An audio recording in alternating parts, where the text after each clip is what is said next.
আপনাদের সাথে কি কখনো এমন হয়েছে যে কাস্টমার প্রোডাক্ট নিতে এসে আপনাকে গিফট দিয়ে গেছে? আমার সাথে একাধিকবার হয়েছে। তার মধ্যে ২ টা গিফট আমি এখন শেয়ার করব। আজকে বিকালবেলায় আমার একটা কাস্টমার সে তার প্রোডাক্টটা নিতে এসে আমাকে এই গিফটগুলা দিয়ে গেছে। জুয়েলারি বক্সটা ওপেন করতেই ১ম এ একটা চিঠি পাই। চিঠিরও আবার কভার আছে। কভারটা এত সুন্দর করে মেক করা। কভারের উপরে যেই কিউট রোজটা দেখতেছেন এটা ক্লে দিয়ে তৈরি করা, ও নিজের হাতে তৈরি করেছে। চিঠির শুরুটা ছিল প্রিয় ক্যাপ্টেন শ্বেতা আর শেষটা ছিল ইতি তোর লম্বু সোমায়া। মোমেন্টটা আমার জন্য খুব ইমোশনাল ছিল। জুয়েলারি বক্সের মধ্যে প্রথমেই অনেক বড় একটা হেয়ার ক্লিপ পেয়ে যাই, তারপরে ছিল একটা কিউট ব্রুশ। ব্রুশটা দেওয়ার পেছনে একটা কারণ আছে।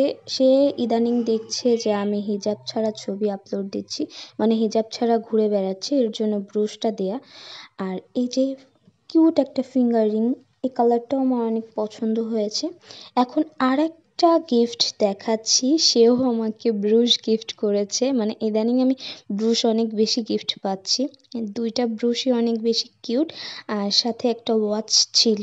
মানে আমি পার্সেল পাঠাতে যাব তখন দেখি আমার নামে একটা পার্সেল আসছে। পুরাই আনএক্সপেক্টেড ছিল মোমেন্টটা। এই গিফটটা অনেক দূর থেকে এসেছে। প্রত্যেকটা জিনিসই আমার খুব পছন্দ হয়েছে। কোনো অকেশন ছাড়া গিফট পেতে কার না ভালো লাগে বলুন? এখন আসি মূল কথায়, এরা সবাই আমার ফ্রেন্ডস। আর আমার বেশিরভাগ অর্ডারই আমার ফ্রেন্ড সার্কেলের ভিতর থেকেই আসে। এর জন্যই হয়তো গিফটগুলা পাওয়া। তো আপনারা কারা কারা কাস্টমারের থেকে গিফট পেয়েছেন অবশ্যই কমেন্টে জানিয়ে যাবেন কিন্তু।